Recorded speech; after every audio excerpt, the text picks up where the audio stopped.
Well, I think there's a lot of work that's been done. You know, the greenways, watershed, and just numerous. Or they've had several conferences, but the main thing is water. We got to do a lot with water. We need to capture water. We need to make sure it's clean and make sure there's a plenty even supply of it. The problem that we have is that right now our supplies are great simply because of the fact that we've had a lot of rain. But what happened to the residue rain? Where did it go? Was it captured in the aquifer? Was it captured in wells? Well, we really don't know. We'd like to think it is, and it's hard not to conceive the fact that with all the rain we have, surely some of the water permeated down into the aquifer. But again, we don't know.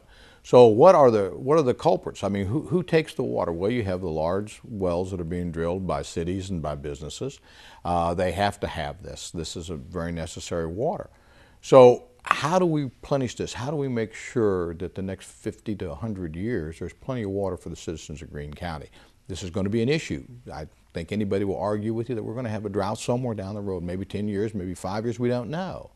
But then what do? I do not think that metering is necessarily a good thing, but it's not necessarily a bad thing. Now let me explain what I'm talking about here.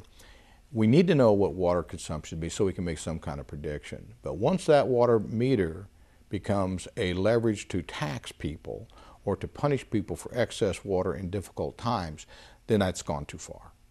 And I have no problem with it being a monitoring source, but when that becomes as leverage to tell people they can't use water or to tax them, it becomes kind of a glorified water cap and trade.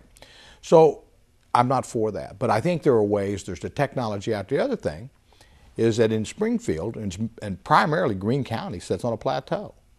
All the water we get from our different reservoirs, we have to pump uphill. That's a tremendous strain. So do we need to take a look at the controversial issue of the County Line Dam? Very controversial, but it would make it a lot easier and would definitely guarantee a good water supply for the next 200 or 300 years possibly.